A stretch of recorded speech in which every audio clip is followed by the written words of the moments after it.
കുറഞ്ഞ വിലയുടെ മുദ്രപത്രം വെണ്ടർമാർ മനഃപൂർവ്വം തരാതിരുന്നിട്ടുണ്ടോ? എങ്കിൽ അതിനെപ്പറ്റിയാണ് ഇന്നത്തെ വീഡിയോ. കൺസ്യൂമേഴ്സ് വീഡിയോയുടെ മറ്റൊരു എപ്പിസോഡിലേക്ക് ഏവർക്കും സ്വാഗതം. പലവിധ ആവശ്യങ്ങൾക്കായി നമുക്ക് പലപ്പോഴും മുദ്രപത്രങ്ങൾ ആവശ്യമായി വന്നേക്കാം. എഗ്രിമെൻറ്റുകളും കരാറുകളും ഒക്കെ എഴുതാൻ സാധാരണ 100 രൂപയുടെ മുദ്രപത്രമാണ് ആവശ്യമായി വരിക.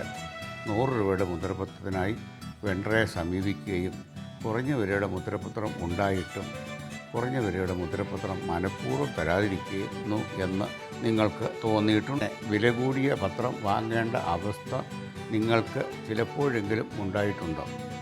1960 Kerala manufacturers and sales of stamps rules പ്രകാരന്മാരെ ഓരോ പ്രദേശങ്ങളിലും നിയമിക്കാനുള്ള അധികാരം ജില്ലാ ട്രഷറി ഓഫീസർക്കാണ്.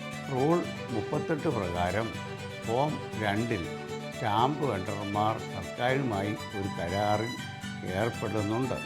കുറഞ്ഞ വിലയുടെ മുദ്രപത്രം സ്റ്റോക്ക് ഉണ്ടായിട്ടും ആവശ്യക്കാർക്ക് അത് വിൽപ്പന നടത്താതെ വില കൂടിയ മുദ്രപത്രങ്ങൾ വിൽപ്പന നടത്തുന്നത് ചട്ടവിരുദ്ധമാണ്. ഇങ്ങനെ ഒരു അനുഭവം നിങ്ങൾക്കുണ്ടായിട്ടുണ്ടെങ്കിൽ പരാതിപ്പെടാം. കേരള ഗവൺമെൻറ് സർക്കാർ GOP നമ്പർ 156 2007 പ്രകാരവും കേരള ട്രഷറി ചട്ടം 36-18 പ്രകാരവും ജില്ലാ ട്രഷറി ഓഫീസർക്ക് സ്റ്റാമ്പ് വെണ്ടർക്ക് എതിരെ നടപടിയെടുക്കുവാൻ സാധിക്കുന്നതാണ്. വെണ്ടർമാർ തങ്ങളുടെ പക്കലുള്ള സ്റ്റാമ്പ് പേപ്പറിൻ്റെ സ്റ്റോക്ക് തങ്ങളുടെ സ്ഥാപനത്തിൽ ഡിനോമിനേഷൻ സഹിതം പ്രദർശിപ്പിക്കുകയും സ്റ്റോക്ക് രജിസ്റ്റർ സൂക്ഷിക്കുകയും ചെയ്യണമെന്ന് സെക്ഷൻ 42A പ്രകാരം വകുപ്പുണ്ട്. കുറഞ്ഞ വിലയുള്ള മുദ്രപത്രം സ്റ്റോക്ക് ഉണ്ടായിട്ടും നൽകാതിരുന്നതായി ജില്ലാ ട്രഷറി ഓഫീസർക്ക് ലഭിച്ച പരാതിയുടെ അടിസ്ഥാനത്തിൽ ബോധ്യപ്പെട്ടാൽ വെണ്ടർമാർക്കെതിരെ നടപടിയെടുക്കാൻ ട്രഷറി ഓഫീസർക്ക് അധികാരമുണ്ട്.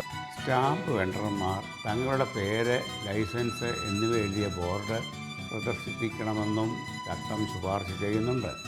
നിങ്ങളുടെ പരാതി ജില്ലാ കളക്ടർ അല്ലെങ്കിൽ ജില്ലാ ട്രഷറി ഓഫീസർ ഓർ ജില്ലാ രജിസ്ട്രാർ എന്നിവരിൽ ആർക്കെങ്കിലും രേഖാമൂലം നൽകാവുന്നതാണ്.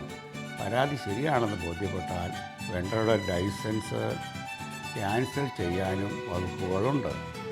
തുടർന്നും ഇതുപോലുള്ള നിയമപരമായ അറിവുകൾ ലഭിക്കുന്നതിന് ഈ ചാനൽ നിങ്ങൾ സബ്സ്ക്രൈബ് ചെയ്യുക. ഇതുപോലുള്ള വിവരങ്ങൾ നിങ്ങളുടെ സുഹൃത്തുക്കൾക്ക് ലഭിക്കാൻ ഈ വീഡിയോ ഷെയർ ചെയ്യുക.